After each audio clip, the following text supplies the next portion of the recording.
Welcome to Baz Travels. After driving 14,826 kilometers through 24 states and Washington, D.C., I've seen rocket launches to the Grand Canyon and Hoover Dam. I've explored Route 66, ghost towns, deserts, snow, and beaches on both coasts. From Vegas casinos to Alcatraz, the White House to Hollywood. Join me for a journey of the ordinary and the extraordinary. Loading destination. Simulation starting in 3, 2, 1.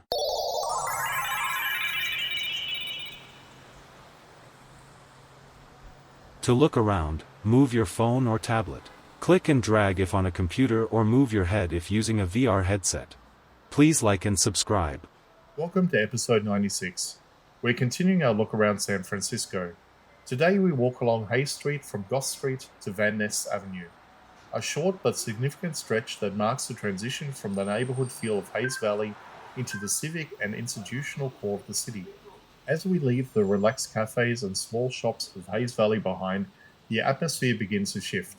The architecture opens up, the streets widen, and the sound of traffic builds. We're now approaching the Civic Center district, the administrative and cultural heart of San Francisco. It's a place where city government, history, and the arts all converge within just a few blocks. The Civic Center was developed as part of San Francisco's Grand Reconstruction Plan after the 1906 earthquake and fire. The vision was to create a unified set of monumental public buildings in the Beaux Arts style, inspired by European capitals. The goal was civic beauty, wide boulevards, symmetry, and marble facades that would express confidence in democracy.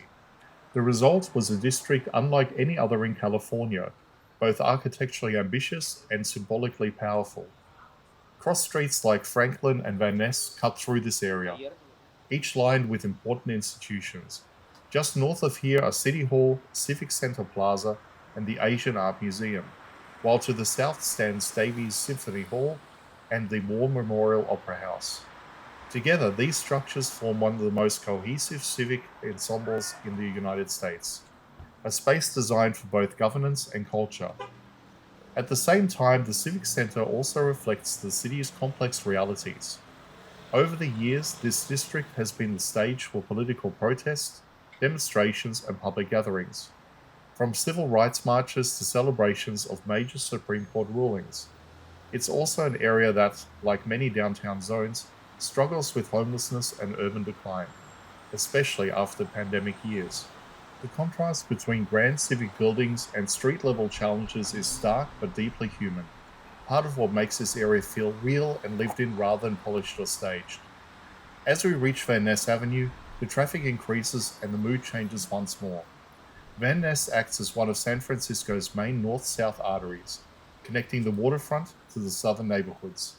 It forms the eastern boundary of Hayes Valley and the western edge of the Civic Center, a literal and symbolic border between local neighborhood life and the institutions that shape the wider city.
That concludes today's episode.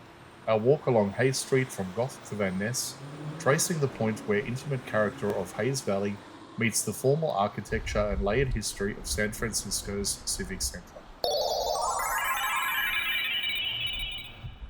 Simulation terminated.